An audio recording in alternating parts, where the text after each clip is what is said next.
All right, hey, what's going on? This is Dan Keller again, and I'm back for video number 3 in my video series on how to successfully navigate through the mortgage approval process. Now, my intent today is not to scare you. My intent today is to prepare you for 3 separate events where things can go wrong, and sometimes they do go wrong during the mortgage approval process. So today, I'm going to spend about a minute on each topic. I'm going to talk about the rate lock and having a rate lock strategy. I'm going to talk about the inspection, and I'm going to talk about the appraisal. So let's jump right into rate lock. Having a rate lock strategy is critical to not only getting the rate that you want, that you set out to get, but getting the rate at the said fees or costs that you were explained. So I take a lot of pride in my business on understanding how the stock market and bond market moves.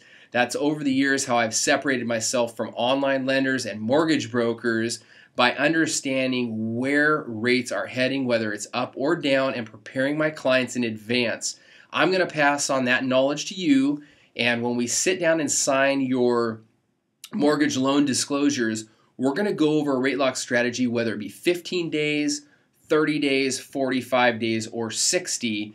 We're going to establish it, and we're going to meet that deadline, because if we don't, you have to pay, the borrowers have to pay rate lock extension fees to the bank, and those can be costly. So again, my job is to make sure that I help you successfully navigate your rate lock and prepare a rate lock strategy. If you have any questions on that, let me know, but I look forward to actually putting that in place with you.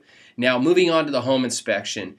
Typically in a home inspection, that doesn't have anything to do with the loan approval per se. However, I do want to address this with you in case your agent doesn't. Things can go sideways during a home inspection when the home inspector calls out items that pertains to the structure or the functionality of the home that are not suitable to his or her guidelines. Now, what I mean by that is, for example, let's say he calls out a leaky faucet in the bathroom. Well, you may not like that. The plumbing may be leaking, and you want it fixed.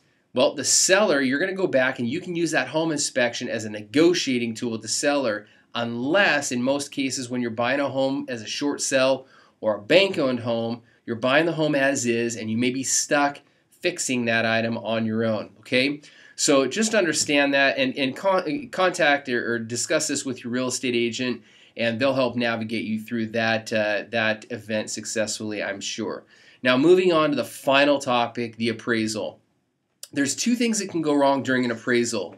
The first, the home may not appraise for the said contract value. Now, in the last 4 years, I've only had 3 transactions not appraise, so it doesn't happen often, but it may.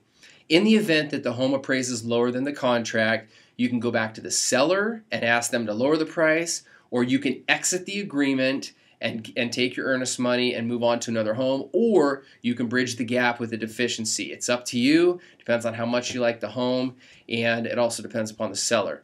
In most cases, in the 3 cases that I had, the seller was able to lower the price. Everybody was happy. We moved on. Now, the other thing that can go wrong with the appraisal is the appraiser may call out an item and issue a subject to appraisal. For example, if there's a tear in the carpet, just for an example, the appraiser may want the carpets replaced. Those carpets have to be replaced before the loan funds. Now, if you're buying the home as is, the bank's not going to replace them, so you may have to replace the carpet or take and turn that loan into what's called a 203K rehab loan. So that could cause some issues. In many cases, we remedy the subject to, but I just wanted you to be aware of that. Again, I don't mean to scare you today. Our job in our office is to help navigate you through the entire mortgage approval process, but specifically the turbulent type events like this. We're here for you. We're here to answer any questions you have, and we look forward to selling right into closing and getting you into your new home, okay? Until next time, take care, and please let us know if you have any questions. Bye for now.